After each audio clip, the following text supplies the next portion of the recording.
Yo, what's good, y'all? Welcome this week's episode of Talks with TVBOO. Welcome this week's episode of the podcast. Hope everybody's having a great week, dude. We got a great episode for you today, man. It's our first time having an agent on the show, man. My guest today is somebody who's a part of the TVBOO team. He's that behind-the-scenes killer, dude. It's exciting, dude. I've wanted to have an agent on the show, because a lot of people don't even know they exist or what the hell they do. They might think they some men in black, like wearing motherfuckers, you know what I'm saying? So this should be a very interesting episode into the life of an agent, because it's just a different avenue inside of the music industry. You know what I'm saying? You don't always just have to be an artist. There's so many different ways to have a career doing this. And this is a man who I deeply care about. He deeply cares about me, and a man who I trust with my life. So without further ado, ladies and gentlemen, Mr. Alex Balash. Come here, girl, is that ass fat?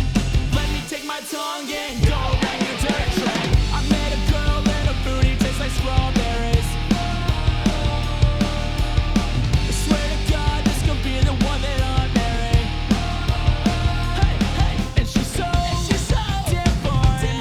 I need that from behind. I met a girl and her booty tastes like strawberries.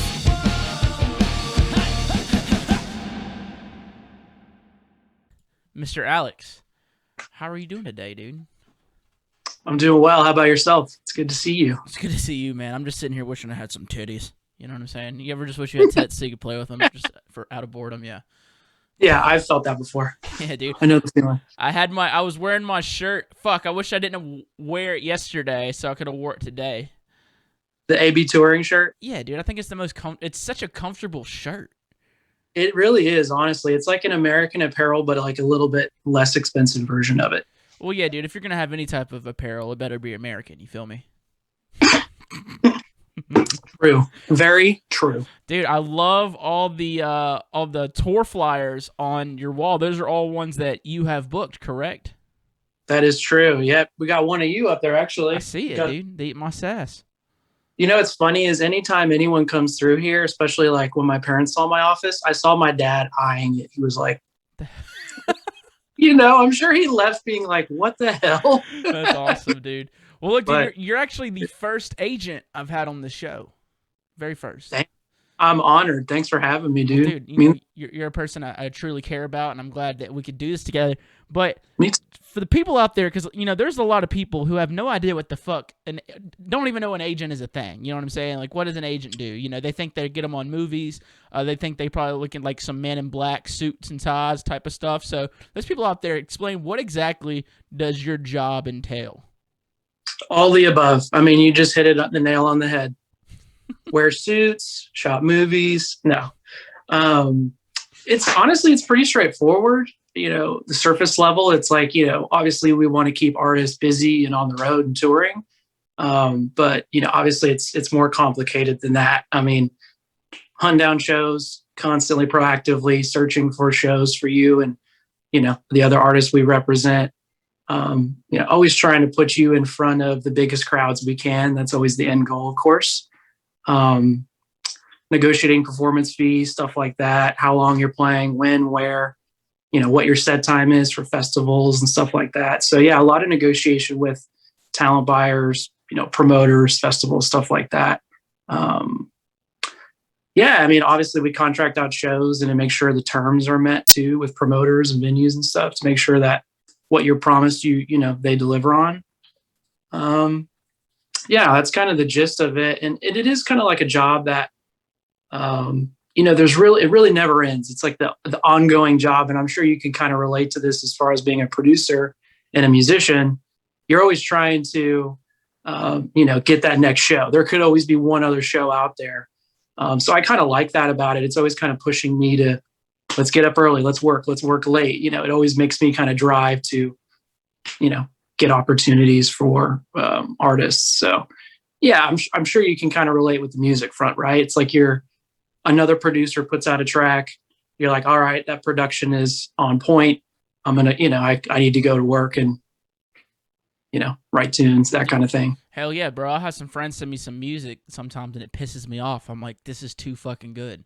It's just like, Yeah. it's like, God damn it, I suck. You know what I'm saying? There's times where like some people will send me some music. I'm like, I should just give up, dude. I should just give up.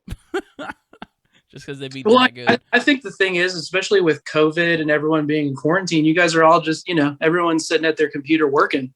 Mm-hmm. And with that comes, some ridiculous production. And even like before COVID, I feel like every year it was like the production level will get a little bit higher and a little bit higher, which is kind of cool because it drives you, I'm sure, as a artist to, hustle up, Mm-hmm. write tunes, work on the production stuff. So it's kind of cool. And I think, there's some parallels to that for booking for sure. Yeah.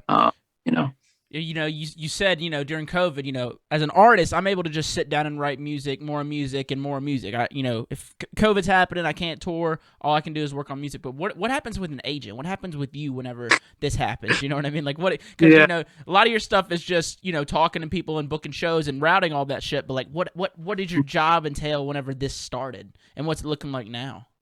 Whew, man, I can remember the first day.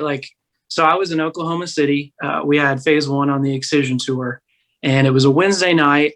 And across the street, the Chesapeake Center, where the Thunder play, the OKC Thunder, I guess a couple players had walked on court and had COVID, and then they evacuated the whole stadium. So we were across the street at the venue and got wind of that. And I immediately felt this wave of anxiety, and I was just like, oh shit. Like I know something's coming. It's about to, roll over all of us. And the next day, well, that night, I literally didn't sleep at all. I was reading the news. I was just kind of like in my head about, oh shit, we got tours happening. I mean, we had Hydraulics over from Australia. He had just gotten to the US a week before. I mean, we had you on the Eat My Stats tour with DMVU. We had all sorts of people touring, international guys just arriving to tour. And I was, of course, starting to stress out. I'm like, all right, shit, what's going to happen?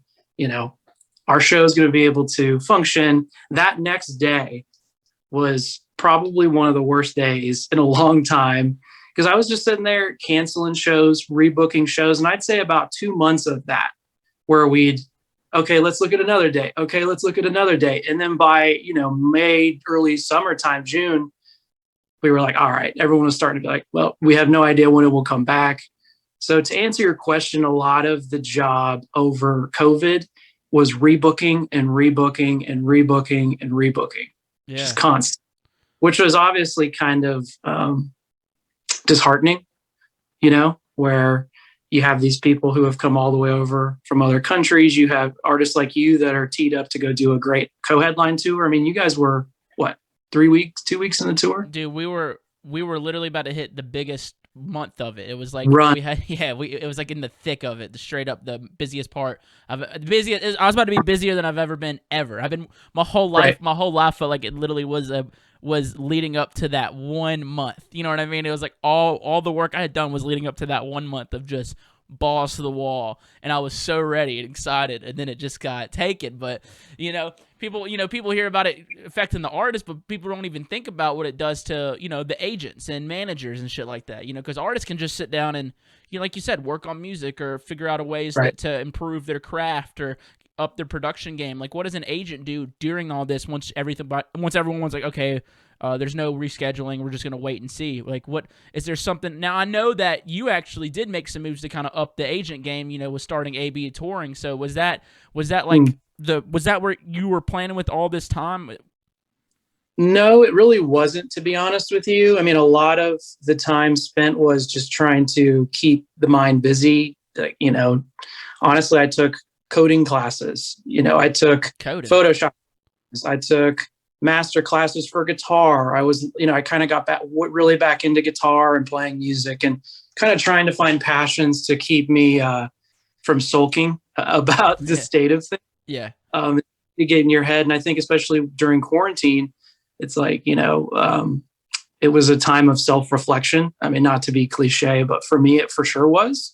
To where I kind of looked inward, and I was like, what do I want to do? Where do I want to be in the music industry? And towards the end of the year, I really got this feeling that it just seemed like the right time to start our own agency.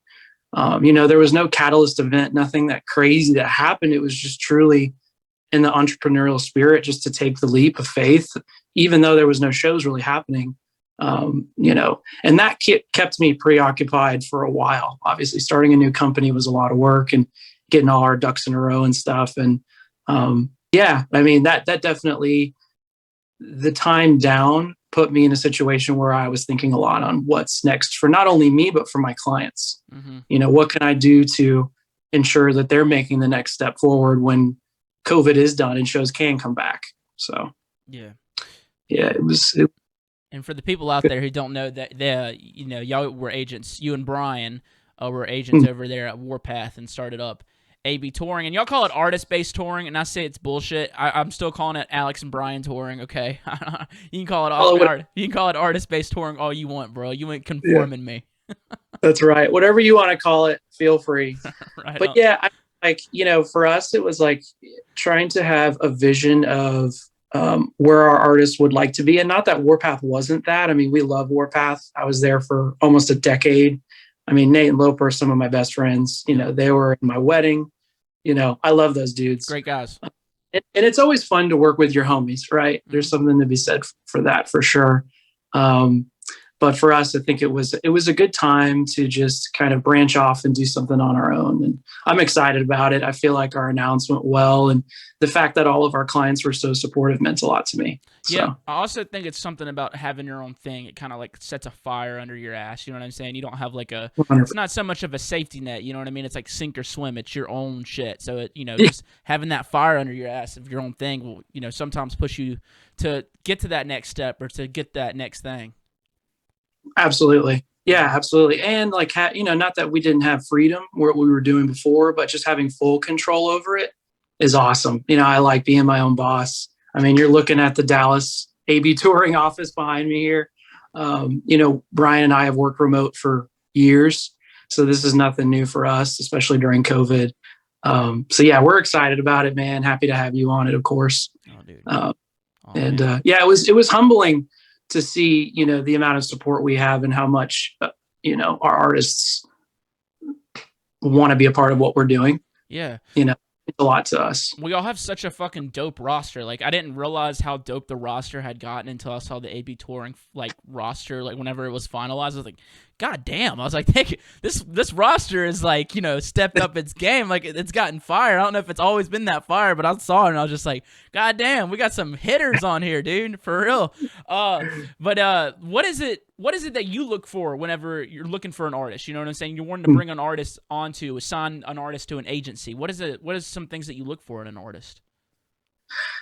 Honestly, man, there's no magic equation.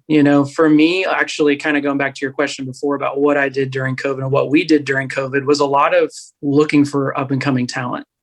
We carve out so much of our time, especially now with shows coming back. Even we carve out a lot of our time with finding new acts, because I feel like, no matter how big or small an agency is, if you can kind of find an artist and have an ear for what's up and coming, there's something big to that.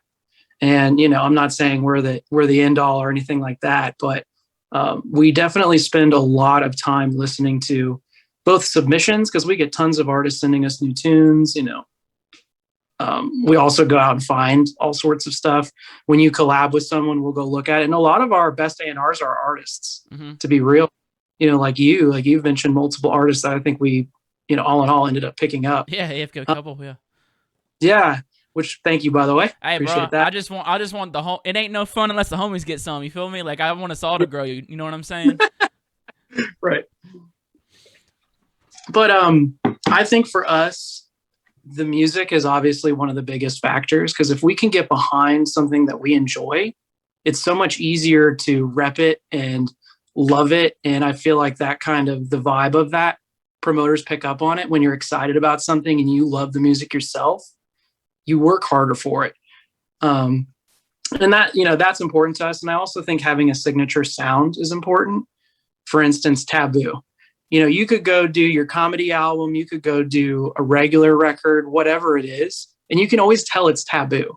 You have your own signature sound. And to me, that's really important. So we're always looking for that. But we've picked up artists that have been around for years and toured a ton. We've picked up artists that have never even been to the US before, and everything in between. So there really isn't any rhyme or reason in what we look for. But I will say this, that we're very particular about what we pick up because we do want to keep it a boutique feel. We're not trying to be agents that have 100 clients each. I think it's really important to have the time to put into everybody, especially these up and coming acts who honestly promoters might not know yet. You know what I mean? And I think that's important to keep it kind of boutique feel and not where we feel like it's just overbearing and we don't have enough time for everybody.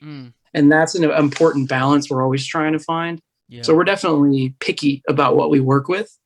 But yeah, that kind of answers your question. Yeah, man. I from my experience, I will say it's been really nice. Like anytime I've ever needed anything from you or Brian at any moment. I've called Brian drunk at 4 a.m. talking, like, just he was asleep and he answered the phone and I was just calling to talk shit. I think I called him to ask how the fuck do I pronounce his last name or something like that. But it's just like, it's really nice. Like, y'all are always just there to help at any moment. And that I've absolutely loved. And it's been awesome. I do see some of these agents out there that have 100 artists and they have, assistants to, if they need to get in touch with their agent, they got to get in touch with the assistant or something like that. It's like, I get it. They're trying to make their money, but from an artist, from my seat, dude, it's been really nice. And I like that about y'all. You're like, we're going to have all these artists we care about. Let's get them big, but they need us. They got us. You know what I'm speaking? I like that. Yeah, I think accessibility to the people you work with is important. And for us, it's honestly one of the most important things with our artists is just building that relationship to where you trust us. We're always proactively working for you. And, we have your best interests at heart. And to be honest, we consider all our artists family. I know that sounds, silly to say, but it's true. Like, we consider our artists some of our best friends. And really, when you hold someone in that regard, I think you look out for them a little differently.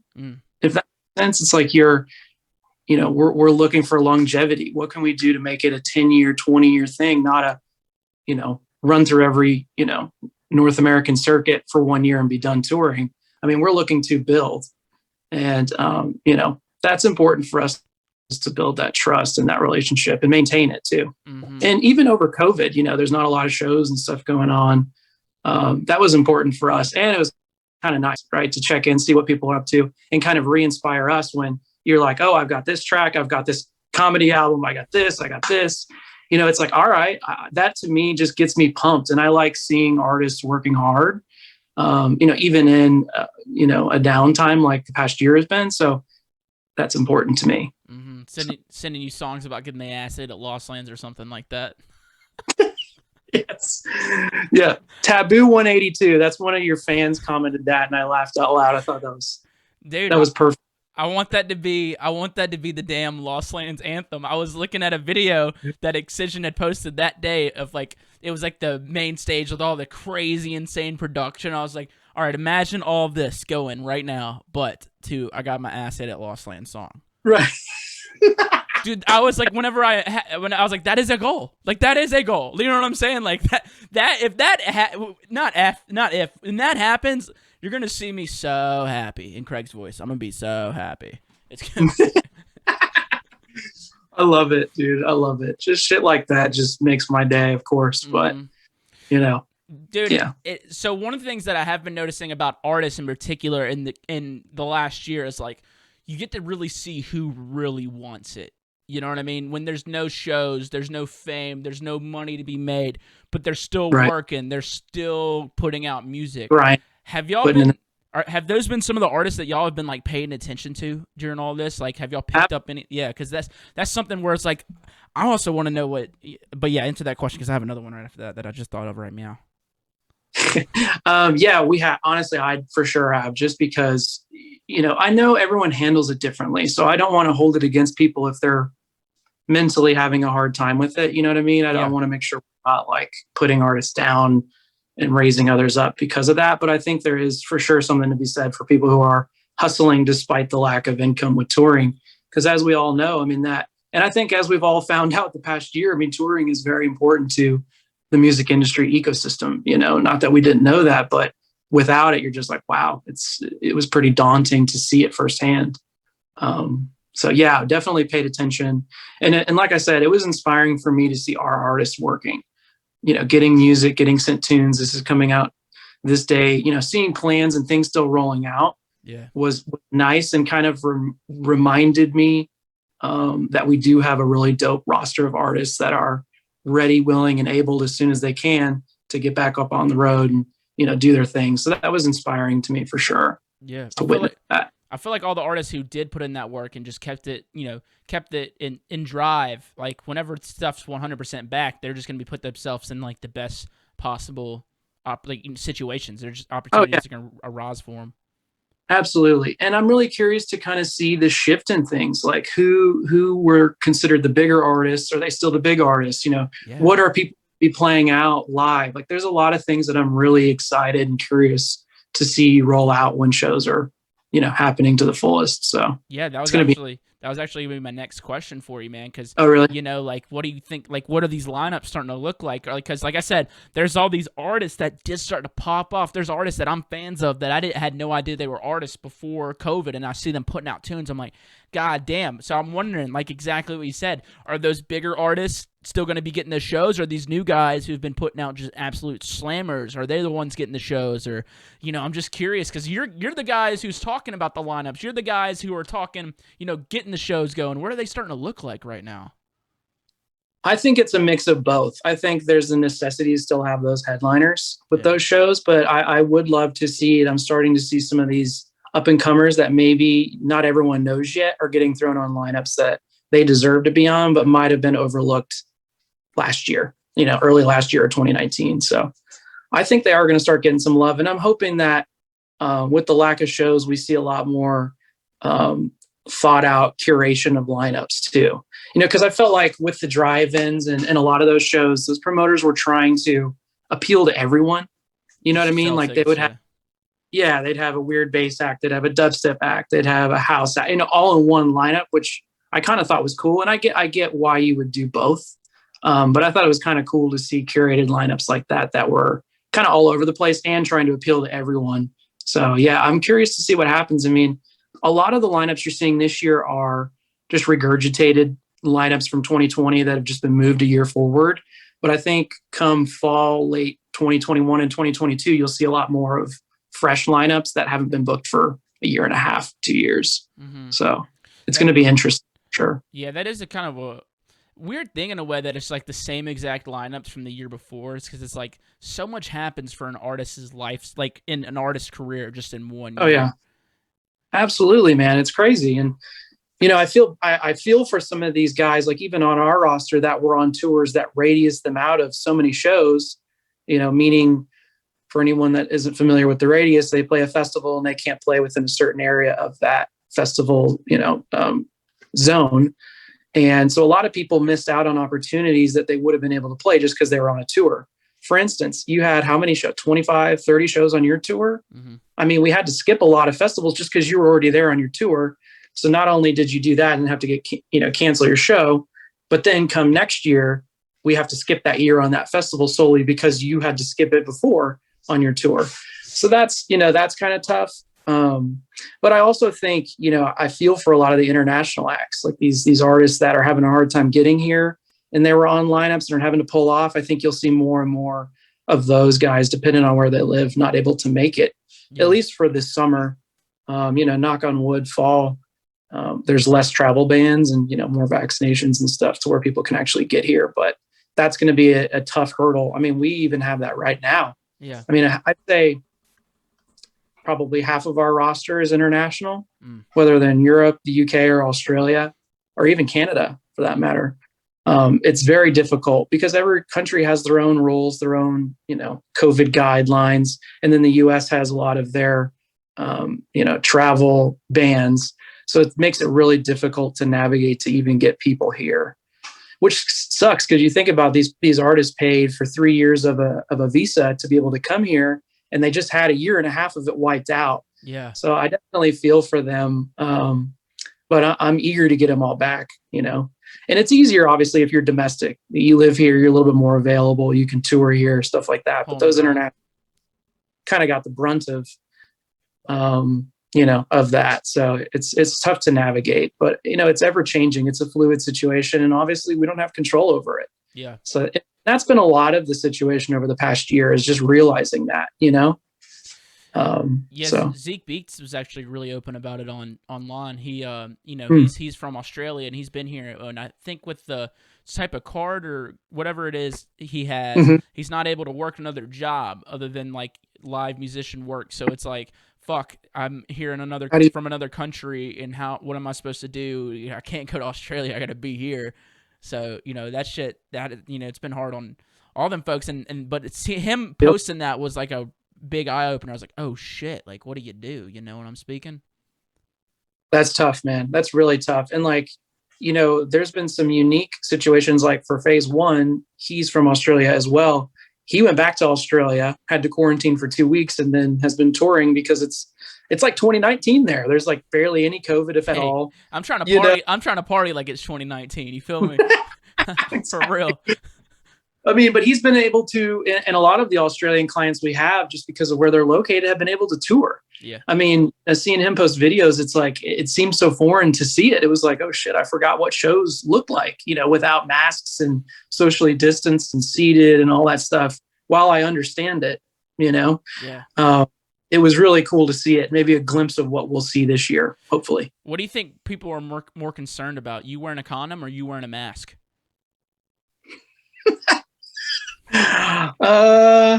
It depends on the demographic.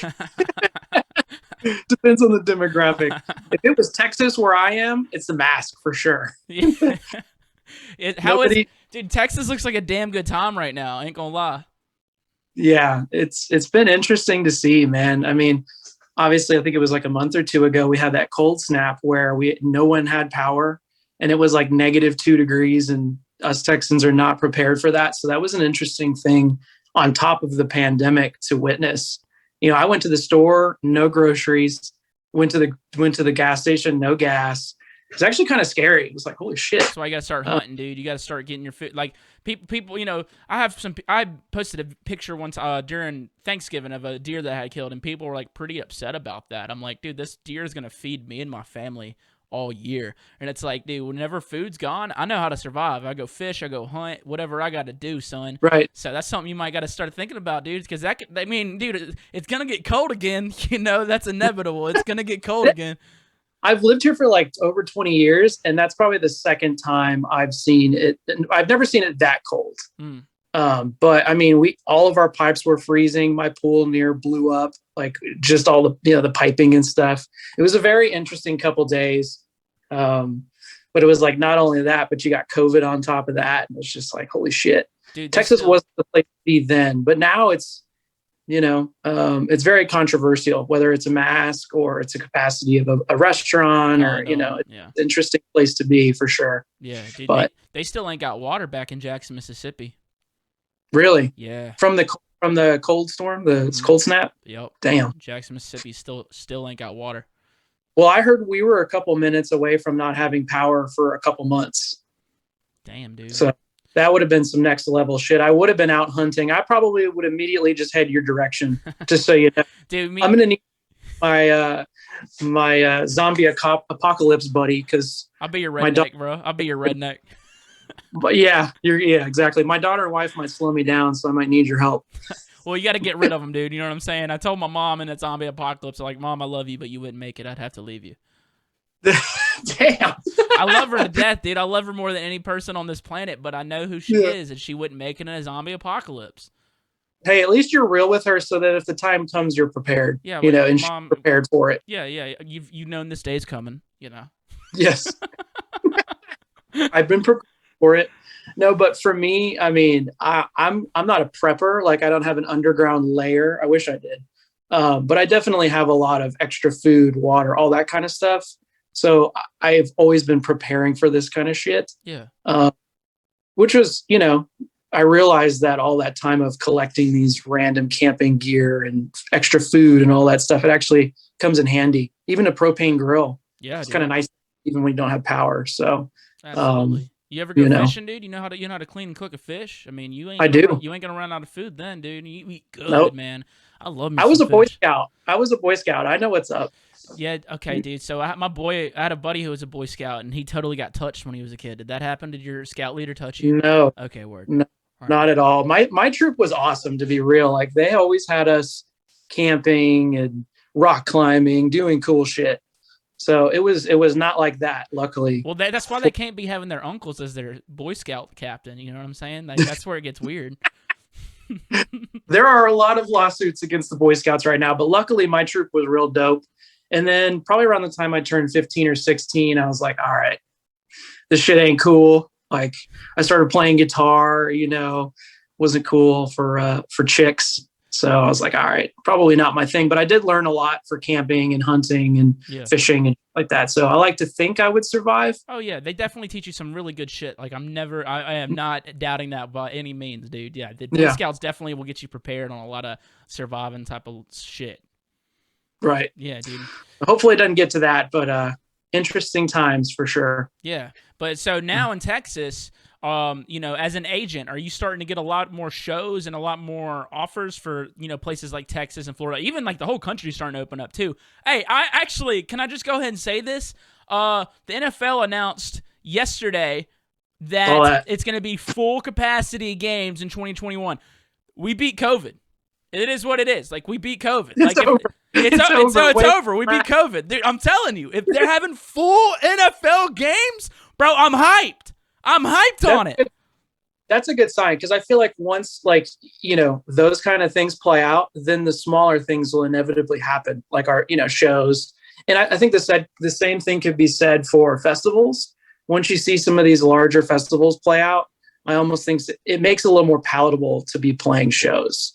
Because that's been really the hard thing, right, over COVID. I mean, there have been shows. So kind of back to when you were asking me about what we've been doing during COVID. I mean, there have been some select shows, and anyone who's willing to play, obviously, you played some, like the drive-ins. I mean, you did that hotel show in Myrtle Beach. They're at Revive. Yeah. And I love that. I love that people are trying to find a way to still operate, deliver a safe show that's within the legalities of that city and state. I mean, that was cool to see, at least to have something going on. But Texas is going all in with shows. I mean, next month we have Ubby Dubby Festival. Let's go. That's pretty. Well, I'll see you there. I'll see you there. Oh, dude, yeah, I'm so hyped for it, man. I'm so hyped. Me too. I'm getting my vaccine next week, or this Friday, actually, this week. Rockin' so, roll, man. I'll be all vaccinated by the time you see me. Which one are you getting? Dude, I don't know. It's either, you should probably figure out what you're about to put inside of you, okay? I like to know if I'm putting something inside of me, like if someone's going to put something in me, I want to know exactly who it is that they're putting in me, or like what it is. Yeah, so yeah. That's very sexual. Yeah. It was only the two. So I know the Johnson & Johnson one they don't offer. It's like a mass vaccination site. And they basically said it's one or the other, and you won't know until you get there. So my brother got the Johnson & Johnson, just like the 2-in-1, and he actually I think he was an asymptomatic guy because his wife and daughter both had COVID, and he was at home with them and never got COVID, but he went and got the vaccine because they had it at his job and they're just giving it to him, and then he got sick from that, and it was like he never got sick from COVID. He got sick from the shot from the vaccine though, but now he's all good. Now he's all good. So hopefully, apparently the Johnson & Johnson one's the doozy, where it's like the 2-in-1, like that's the one. That's the one you might feel a little bit like shit, but once you get it, you good. You Gucci bandana after that.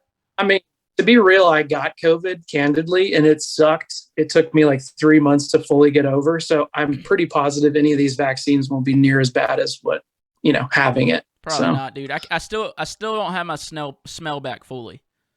Really? Yeah, I get little annoying. I get little whiffs of things every now and then, and it actually pisses me off because I've only have smelt shit. Like in the last month, the only things I have smelt is just shit, and it's like it must have been potent shit. Because No. I could be like outside, or I could be cooking dinner, or I could be like walking my. I could be doing any activity, and I'm like, oh, I got a whiff. Oh, I smell shit. I smell shit. You know what I'm saying? I might get excited about it because I can finally smell something. But you start like, getting your nose all close, trying to figure out where it's coming from, the source. Yeah, dude, I'll just get a whiff, bro. That's a true story. But I'm starting to get it back a little bit. Like yesterday, my buddy had a blanket. It was clean blanket. He's like, dude, smell how good this is. And I was like, I can't smell it. And then I like smelled really hard. I was like, whoa, wow, I actually got a little bit of a whiff of that. That was the first thing I've smelled in a little long time. downy. Yeah, you're like, I got a little whiff of downy in that blanket. Absolutely. That's how it was for me. I think it was about 90. It was probably almost 4 months until I got my smell back. Yeah. Did you lose your taste too, by chance? Because I lost both. I couldn't taste anything, and it was I couldn't taste out of my dick anymore. That was about it. But my mouth was fine. That's a tough life you lead over there. Yeah, It's a tough. I didn't give that a try, so I wouldn't know. I'm built different, Yeah, you are. You got that. You got the missing ribs, so you're a little more flexible. Nah, dude, I just have the will. Yeah, if there's a will, there's a way. Yeah, dude, I will figure it out. Yeah, I went and got Chick-fil-A like towards the end of being sick, and it was the saddest thing on earth. I could not taste the chicken nuggets, and I was just like, damn it. Like everything tasted weird. It just tasted like bland nothing. So at one point I was like, fuck, I don't even care what I eat at this point. There's no taste to anything. Yeah. But I don't know if you had breathing issues, but I definitely had a hard time breathing for about a month or so. Damn. It was very weird sensation. It was like, constantly gasping for air and shit. Damn. It's kind of scary, to be honest. It legit wasn't shit for me, like, to be honest. Like, I had the sniffles. The worst part about it for me was my mental stamina wasn't there. And so it sucked because it's like I couldn't leave the house and I was sick. So I'm like, cool, I'm just going to work on music. But, like, I would sit down and I would be able to work, like, 10 minutes. And then after 10 minutes, I'd be like, you know what I mean? I'd be, like, mentally drained. And, like, that was annoying as fuck. Because I was just like, if I'm sick, I can still work because I work in my studio at my house. So it's just like, I'll be fine. But that was the worst part of it for me. But other than that, dude, it wasn't really shit. I'm glad to hear it, man. It's crazy because it's like I've met some people who have had the sniffles, and I know people like family, friends who have passed away from it, and everything in between. So it's so wild. Yeah, it is a weird ass thing, dude. But I do want to talk to you a little bit about some of the agent shit, though. How long have you been an agent for? Man, officially, yeah. Probably close to 15 years somewhere. Wait, what about the unofficial? How do you be an unofficial agent? So I guess we could start at the beginning. So, I think similar to your story, I started off in bands and stuff back in the day. When I was a toddler, my dad handed me a guitar and it all kind of started there and my love for music. And then I had a couple, neighbors that were also musicians. One neighbor played the drums, one played a guitar. Wait, why do you have a parentheses over musicians if they're playing the drums and guitar? What the hell is wrong with you, Alec? Are they not real musicians? Dude, we were terrible. We were terrible. terrible. Okay, right on. Okay. We didn't know what we were doing. I was, probably 10, 13 years old. So yeah, I wouldn't consider us really musicians. I guess we were. And of course that turned into a band in middle school. And then into high school, that kind of stuff. I was always the guy booking the shows. Like I didn't even realize I was an agent, but I kind of was in theory our agent. And then, right out of high school, the day we graduated high school, actually, I don't know if you did this when you graduated, but a lot of times you go back to your elementary school and you say, people will stand up in front of their school and say, oh, I'm going to this college to major in this, that kind of shit. Well, I stood up and I was like, well, actually, I'm going on tour the day we graduate. And that was such like a huge thing for me. Like in high school, all of my bandmates' parents and girlfriends hated me because I was the one in control of our calendar and our shows. And you were actually getting shows. Dude, I was booking us on prom night. I was booking us on homecoming. I was booking us for any kind of dance just because I didn't want to do it, first off. And second off, I liked having us busy. And furthermore, I was booking us every weekend out of town. So we'd do what I call them weekend warrior shows, where we'd go to like Tulsa, Oklahoma home, or Oklahoma City and then home, or Shreveport and home, or Houston, stuff that was within a probably 5 to 7 hour drive in high school. And a couple of the band members' parents hated it. of course, didn't really trust us, whatever. So it was kind of funny that, that everyone was pretty upset with me, especially prom. Everyone was really upset that I had booked a show on prom night. But then after that, obviously we went on this tour. The day we graduated, literally cap and gown, took them off, got in my personal car. It was like a terrible idea. I know. No. It's actually, that's something that whenever I was in high school, whenever I'm done with high school, I just want to tour with my band. That's literally what I tried dropping out so many times, and I told my mom, I just want to go on tour with my band. That's all I wanted to do. So the fact that you left the day of graduation was like a dream that I had never happened, but continue. It was very much screw you guys. We've been serious about it. We've been serious about it all through high school. We've been playing shows, and this is what we want to do. So we took my personal car, which was just like a 4-cylinder SUV, and we towed just this tiny little U-Haul trailer. And actually, so this is a 2-week tour. I didn't book it. This was the first time that we let someone who we didn't know book, probably like 6 or 7 shows along the West Coast. And it was us and 2 other bands, one band from California and one band from Nevada. And so our first show of the tour, Portland, Oregon, which is a terrible idea. I should have booked a show. I've learned a lot since, needless to say. So we literally get in my car, drive all the way to Portland. And as the tour happens, we realized a lot of the shows were never booked. They were never confirmed. We weren't given information we were supposed to have. And we're a bunch of 18-year-old kids who really have never done this before. We're all like, what's going on? What do we do? And of course, we're with 2 other bands that are equally as confused and, have less information than we do. So all in all, I think we ended up playing 1 or 2 shows on this 2-week tour, which was supposed to be, our kind of, graduating with a bang, started out and do our thing that we all wanted to do. So of course it was discouraging. Every show ends up canceling nearly. And on our way home, the engine block in my car blew. Literally, the engine blew out in my car. It was completely dead, and we were stuck in the middle of it was Nevada desert. So we were out in the middle of nowhere. It took us 3 days to even get the car situation figured out. It was just literally, I call it the tour from hell. It could not have been worse. We slept on the side of the highway, did that whole thing. Finally, we're able to get a U-Haul trailer, and we towed the car and all of our gear back home, and all just crammed in the cabin of this car. And as soon as we got home, I think everyone was obviously just really discouraged, and we all kind of went our own ways. And that band, that was, through high school, it was our band. And we all were just like, at that point, I think a couple of people were like, I'm done. I'm going to go do something different. That was enough for me. But, is what other people were saying. But for me personally, I was like, I'm ready to go back out. It could not worse than this. That's the worst tour. I already got it out of the way. It's only up from here.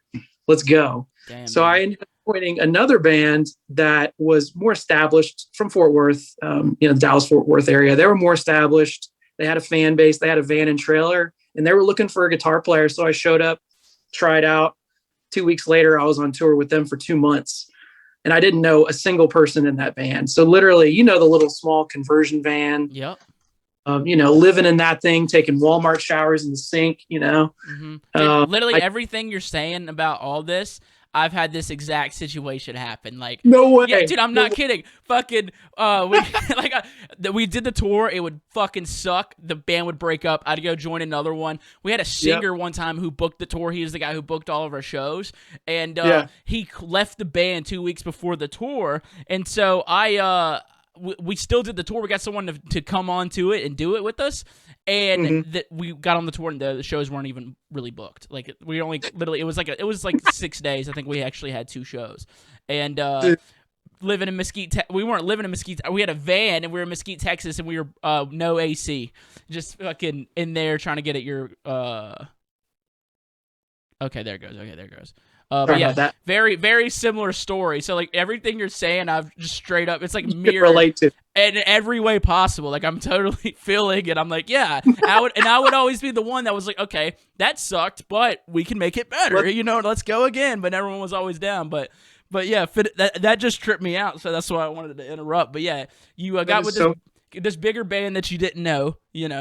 Continue. Two Yeah, months. I love that. I love that we have that in common. That's really funny. So yeah, I joined this band, and they had already had a tour booked. So I went and joined their band, and I was in that band for 3 years, and we toured damn near, I'd say probably 9 months out of the year.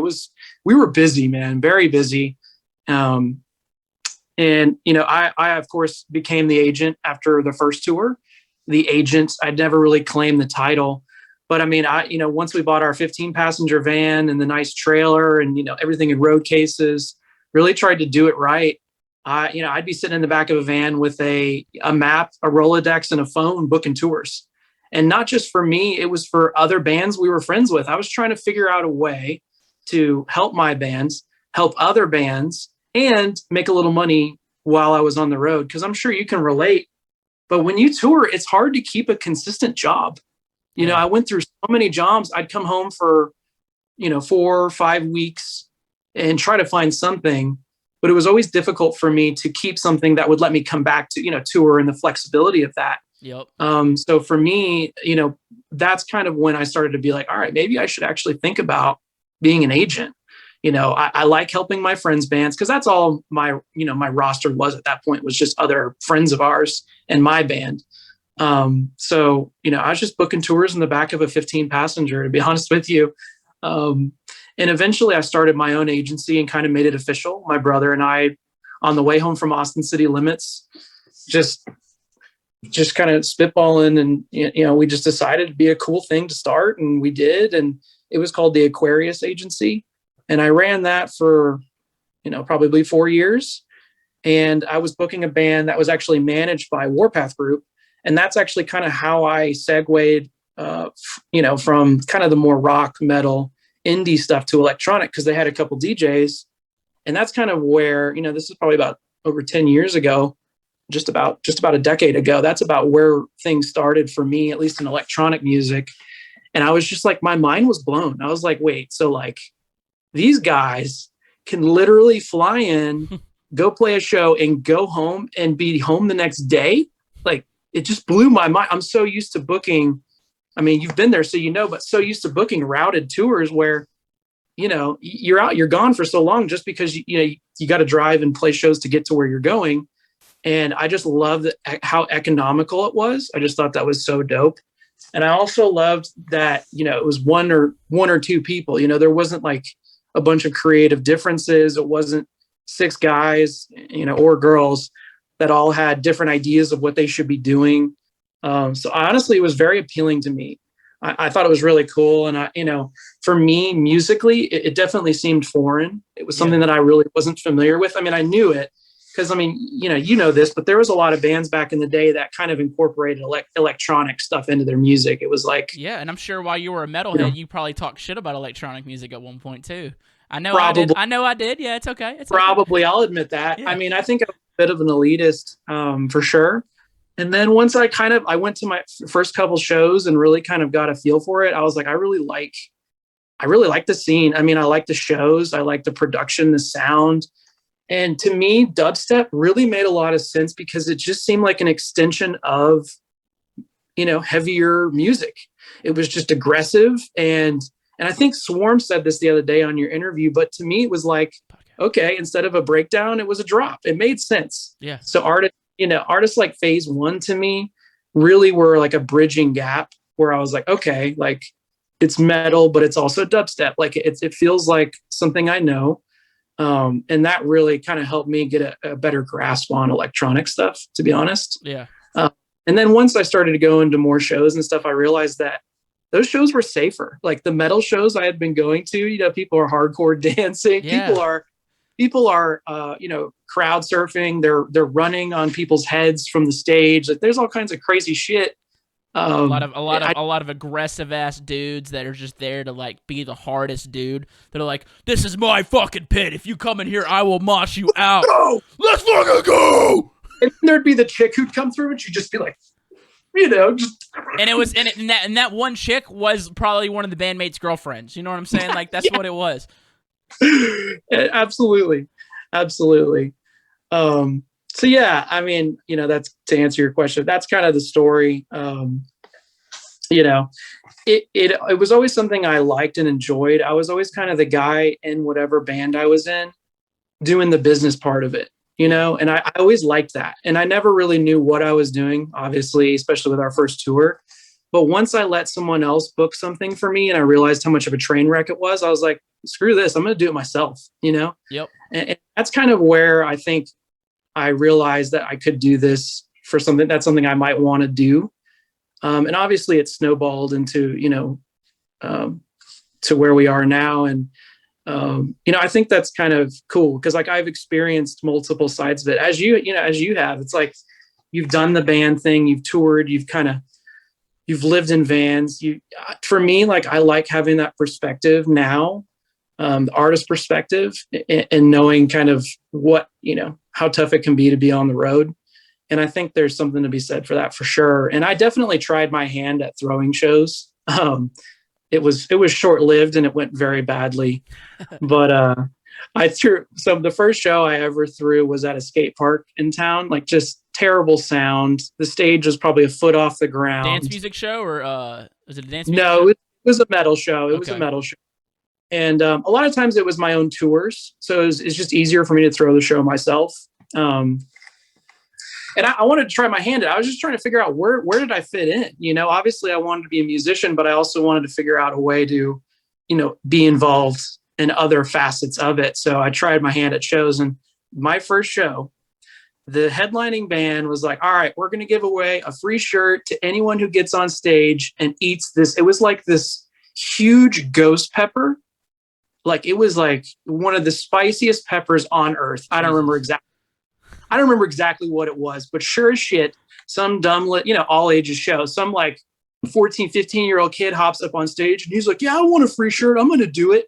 This kid, bites down on it. And no sooner is when he's done finishing it, his mouth starts like puffing up. His face was just beet red. Oh my God. His eyes were watering. He started getting sick on stage. So I ran up on stage, picked this kid up, took him to the bathroom. He's getting sick. And we ended up having to call an ambulance to come pick this kid up. Like it was the worst thing I've ever seen. I don't know if he had an allergic reaction. I don't know what happened. Oh my God, dude. But of course I'm like, screw throwing shows. This sucks. Yeah, like, fuck that, dude. I was like, I don't want to do this ever again. Well, of course I get a phone call from a parent that night, like, yelling at me, telling me that they're going to send me the bill, all kinds of shit. And I was like, actually, I have a video of young Billy getting on stage and eating the ghost pepper.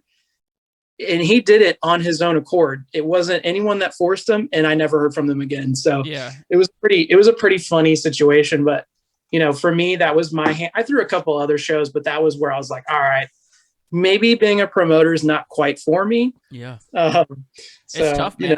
I threw shows for like 2 years in Jackson, man. This shit's no. And then I tried. Whenever I moved, I tried my hand, and I did a show in Baton Rouge, a show in New Orleans, and a couple shows in Mobile. And as I was doing them, they were like doing really bad. They were doing good in Jackson, but everywhere else they would kind of suck. And I'm like, wait, what the fuck am I doing trying to throw shows here? Shows already happen here. Like that's all. The reason I do them in Jackson is because I had no choice but to throw them. But like, throwing a show in New Orleans where like you have to pay a lot of money to rent the venue out, and it's just a bigger market. I can see that. Lost so much money on that show. I'm like, what am I doing? They already throw shows at this exact venue. Like, what the fuck am I even doing? You live and you learn. And I think that's the thing. Like now you have a perspective of the promoter, of someone who's throwing a show. And I think that's important, you know? Like you understand that perspective. And for me as an agent, I understand that perspective to some extent. Yeah. Even though I had a very little stint of throwing shows, I can feel for them and relate. And the same can be said for the artist side. I kind of understand that perspective. And honestly, I think that helps me today, and what I do and how I operate. Cause I've been in those situations and I kind of understand. And, I think that's important, to be honest. Yeah. Did you ever think about getting into production? Cause you're an artist, you tried your hand in throwing shows, you played in bands, you're an agent. You ever thought, hey man, maybe I can fucking DJ. Maybe I can like make dubstep. I really haven't, man. I mean, I've been interested, I think it is very interesting to me. But I really haven't spent the time to figure it out. And I know that's exactly what it takes. Just like A lot of time. playing an instrument. I mean, it just takes so much time. I am interested in it. I would love to learn how to DJ personally. Like I get it in theory, but if you throw me on some decks, I would be a train wreck. Or I'd be dropping some Taking Back Sunday or, And that's something okay like too, that. dude. I played Taking Back Sunday in my set sometimes, bro. It works. Exactly. It works. I love that about you. That's something I do love about you. You don't give a shit what people think. You do your own thing and you're very much yourself. And I respect the hell out of that. Well, you gotta be, bro. You know what I'm saying? Absolutely. But, I think a lot of people, even like with the genre of music they write or play, they kind of follow trends. And I feel like, you're a person that goes by the beat of your own drum. Well, I felt like in the beginning I was trying to do that, trying to follow the trends and, do what the other guys are doing, and because it was working for them. And that shit did not work at all. It was falling flat, and then it just wasn't fun. You know what I'm saying? All the stuff I try to do is I try to make it as fun as possible. You know what I mean? Like, Sure. So that's that. Once I started trying to, just have as much fun with what I was doing and, do it how I would like to do it, then that's when everything finally started clicking and making sense. To fall together. Yeah. People write that down. That's important. That's an important fact. And I will say this about Mitch. His personality does not turn off when the camera does. I mean, you are like that all the time. I remember the first time we met, I'm sure you remember this as well. I think you had a show in Dallas. Yep. And there was a hurricane. Hurricane coming to New Orleans. I had to fly a day early. Yep. So you flew in a day early. I came and picked you up. And the second I picked you up, you were like, "What's up, Daddy?" You were just going all kinds of crazy shit. And I was like, I love this guy. This guy is, it's not an act. That is you. And I appreciate that. I remember my wife being like, "He called you Daddy like 20 times. That was hilarious." I had this thing I was calling everybody that for a minute, dude. Now I don't even know what I call people these days, dude. It changes. Special. Okay. Changes with the season. You know what I'm saying? I might call you something else. Oh, that was so funny though. I think I took you to get some Mexican food, some Tex-Mex. Hell yeah, dude. Texas straight up got the best tacos, bro. I don't give a fuck. People be like, LA. I'm like, nah, dude, get the fuck out of Texas. I mean, it makes sense. We got our Tex-Mex for sure. We got the queso on deck. Yeah. Dude, so Alex, man, what is next for AB Touring? What's the when I say what's next, like what's the end goal? What's the dream you have with it? You know what I'm saying? I know that's a loaded question, but I just want to know, man. I love it. No, I love it. Our goal, honestly, is to just set up a place that is not pigeonholed into one genre. I think it's really important for us to have, even if you look at our roster now, I think, you'd say, okay, it's mostly electronic, and that is true. But for me, I would love to eventually hire other agents that do rock, that do metal, that do indie. I really want to make it a cool boutique shop that doesn't just specialize in electronic. We do a little bit of everything. And even now, like you go look at it, Brian, for instance, he's got a lot of knowledge and history and kind of rap and hip hop. Yep. He started picking up some rappers and some hip hop artists. I picked up a band the other day that's, more on the synthwave realm. And so, for me, I think end goal is really just making it eclectic and not pigeonholed into one genre, and making it a place where, agents can come and have the freedom to work with whatever they want to and aren't pressured by, sales numbers and all that kind of shit. It's more of just a place you can go to pick up and do what you want. And I think that's important for me, at least. But on the same token, I think, having a place where artists feel like they are looked after and they're getting serviced a high level of, representation on the booking side, but still get that kind of like what you talked about earlier, that accessibility. They can, it's a very much a family feel, and that's important to me as well. To keep it to where it's not, people don't feel left out. It's definitely everyone's looked after, and everyone can benefit when anyone does. And that's what I'm trying to build. And honestly, I think we're well on our way. And I think there's been a lot of shuffle this past year with agents and stuff and managers, artists, all that kind of thing. So I'm very curious to see where things land. But, for us, we definitely want to we want to keep bringing other agents in and putting them in situations where they can excel as well. Yeah. So I can say just from my experience, man, I wouldn't want to be, anywhere else. It's really nice having, agents like you said. Y'all do feel like family. Like you and Brian legit feel like family. Like there's, I love that I have people on my team that I legit trust, not only like with my career, but like with my life. If you were like, yo, Mitch, I need to borrow your life for a second, I'll give it back to you next week. I'll be like, all right, word. Perfect. Fill it up. You know what I'm saying? I was just about to ask you if you didn't mind if I could borrow that. Just make sure you fill it up and give it a good wipe down before you. Oh, that's a given. Yeah, dude. No, that sentiment though, that means a lot to us because that is important. I mean, it's your career. It's so important to you, and we hold that in high regard. Yeah, but I was like, I see how y'all work. You know what I'm saying? Like that. Not only are y'all just genuinely good people, y'all fucking grind. You know what I'm saying? Like if y'all are out there, y'all trying to get it done, and so like you see that, you're like, yeah, I want to roll with these guys. Like let's keep it going. You know what I'm speaking? 100%. And I think being a boutique agency, we have to grind. Like a lot of times, those things don't just fall into our lap.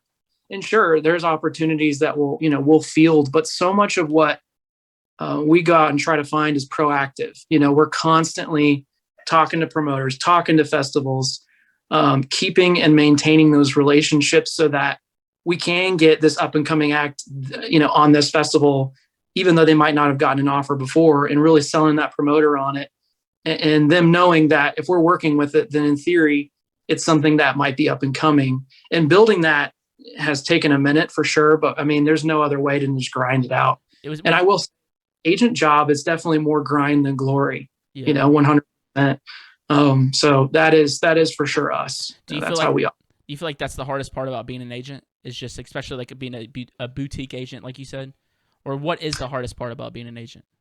Kind of what I was saying earlier about how it's kind of like the job that never stops. Like I feel like even when I go to bed, I'm like, I wonder if there might be one other show I could be looking at. It's just like there's a never ending amount of opportunities. And as long as you're in people's faces constantly trying to make sure you're putting your acts into those slots, that is important, obviously. Mm-hmm. I'd say that's probably one of the hardest parts. But it's also very rewarding, to see. Part? Yeah. What's that best part? The rewarding part for me is seeing an artist get up on stage and do what they love. Cause I know that feeling, and it's one of the best feelings in the world. And seeing them do something that they thoroughly enjoy in front of a packed crowd or a festival, or even like announcing a show or even a tour, to me, that is, I get a lot of pleasure out of that. So that's probably one of the best parts. And also just, getting to know a lot of other artists. I've always felt like I can relate somehow, even though I'm not a producer. I feel like, I'm on the same wavelength a lot. And honestly, it's funny. There's more and more people I've found kind of like us that were in bands that maybe were scene kids, maybe they did wear girl jeans. And it's kind of cool for me. I kind of like, having that relationship with artists. That's always a nice thing for me. Hell yeah, man. It is cool. It is cool. Literally, when you were telling that story about being in bands, it was like word from word. I was like, damn, bro, I relate to that just on every single level. We have a lot in common, and there's a lot of other people that are the same way, a lot of other artists that maybe started off in a band and eventually, segued and grew out of it and are doing their own thing now. And I love that. That's cool that we have that in common. Yeah, man. I think this was a really cool episode, man. I think this is something like a look inside of what all an agent does, and because like you said, a lot of people might not even know what the fuck an agent is or what exactly they do. They might think that they're just these money hungry people when you hear about them in Hollywood or whatever. Like it's just it is really cool because it's just an insight into a part of the industry that a lot of people just don't know about. Y'all literally those behind the scene killers. Dude, try to be, for sure. Definitely try to evade that kind of used car salesman mentality that I think a lot of people think agents are. Trying to be kind of like an Ari from Entourage without being being slick like that. But yeah, for sure, it is a fun job. It's rewarding, and I think you really do have to love it because it's a very unique thing, and we really do, and that's why it made sense for us to start what we did, and work with artists like you. It's very rewarding. We'll see, man. Well, look, Alex, man, I'm very. Hold on, before you try to get out of here, I want to do one more thing. Is that cool? Yeah, dude, absolutely. All right, so I'm gonna bust out a song. You're gonna have to do a little. Hold on one sec. And I have something I want to ask you too, bro, as well. Okay, ask away. All right, dude. So hydraulics phase 1, Brian. You got to kill one, marry one, fuck one. Go. Oh man, I gotta. Actually, I'm gonna leave Brian out of it, just because he's your business partner. All right, I'm gonna leave it just to your artist. Okay. All right. Phase 1, hydraulics. Me. Yeah. You got to kill one, marry one, fuck one. Go. Holy shit. Yeah. There's no good answer to this, is there? You got me into a corner here. Marry one, probably hydraulics, because he's just a sweetheart. The fucking cat walking across. Yeah, I was gonna say, don't mind my secretary here. He's stopping by to say hello. Yeah, I'd probably marry hydraulics. Shit. I guess I'd bang it out with you, and then I guess I'd have to kill Graham. Poor Graham, though. He's a sweetheart. Yeah, dude. I could marry him as well. We fucking, baby. We fucking, and we fucking. Oh, yeah, cut that part out. No, dude. Absolutely not. I'm just kidding. That's all in, dude.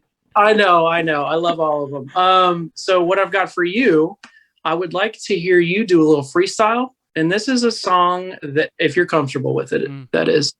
This is a song that I learned when I was very young. It's I call it the Bass Pro Shop song, but it's like a fish. It sounds like it's a fishing song, but in reality, it's called Alice's Restaurant by Arlo Guthrie. I'm sure no one will know what that is, but I would love to hear you have some commentary over it about a day in the life fishing with Mitch. Okay, so you want freestyle, rap, sing, what you want, Daddy? What you want? You can kind of talk in a Southern voice if you want. Okay. You can a little bit of anything you want. Yeah. And if you need to run through it real quick so you can get a vibe. So it's almost just like me talking through, and as I throw it out the pole. When you hear it, you'll know what I'm talking about. But like I said, I call it the Bass Pro Shop song, the fishing song, just because it's you'd be fishing and it's perfect for you. Okay. All Got right. it. Yeah, give me a little taste, and then I'll run it. One line of it, and then feel free to join in when you're ready. Cool. Yep. Let's do it.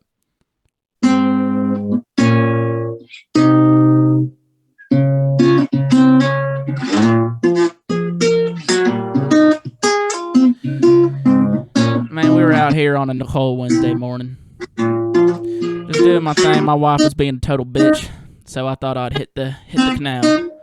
And as I hit the canal, I looked across the water, and what I thought I saw was God. It turned out to be the biggest bass anybody south of the Mississippi's ever seen in their life.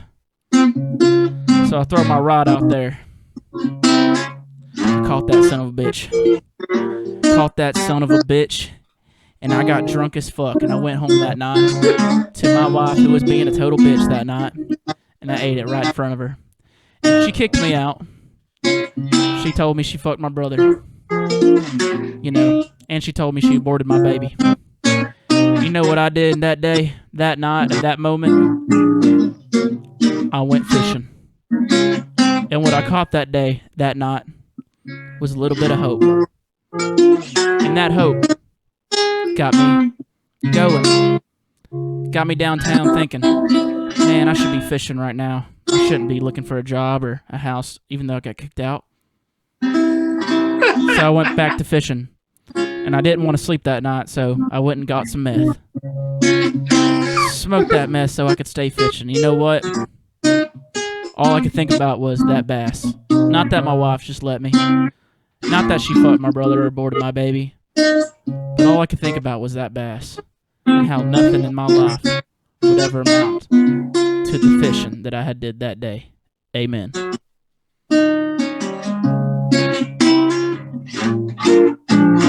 Only on Taboo Talk. Yes, dude. Let's go. That's your new intro song. episode starts. You nailed it. That You was nailed it. beautiful, dude. That was beautiful. I got knew in there. Dude, I knew I learned that song someday. You know, I knew I'd need it someday, and there it was. That was why I learned it many years ago. What did I even say? I caught a bass, ate it in front of my wife. She left me. She fucked my brother and boarded my baby, and all I could think about was go catching that fish. And something about smoking meth. Oh, yeah, who smoked knows? meth at one point, yep. Because I wanted to keep fishing. I was too tired. I wanted to keep fishing. Oh, my God. That was perfect. I love it. That was I'm great. glad we got that in. Wow, that was perfect. Wow. You are ridiculous, Thank you and for I that. love you. Thank you for that. I love you too, Well- bro. That was great. That was awesome. That was so fun. Wow. Oh, shit. That just Well, made thanks for having me on, Yeah, man. dude, it thank means you. a lot. Thank you for coming on, man. I knew this was going to happen. It wasn't a matter of if, it was a matter of when, dude. And it just seemed That's like the right. right time, man. I'm glad we could do it now. And, man, I have so much love for you. I'm just looking forward to the future together. You know what I'm speaking? Likewise, man. Let's go. I'll see you at UBW. See you at WW, dude. Alex Balash, everybody. Peace out. Thanks my for dude. having me. What an awesome dude, man. I love that guy. I knew I'd have him on the show one day. It was just a matter of when, not a matter of if, dude. And so I hope y'all enjoyed that episode. I hope that gave y'all a little bit of an insight into what it's like being an agent and, you know, things that the agents do, man. Because, you know, honestly, going into it, I had an idea, but not like the full picture, you feel me? But anyway, that's going to be it on this week's episode. I love y'all. You'll have a good week, and I will see y'all next Thursday. Peace!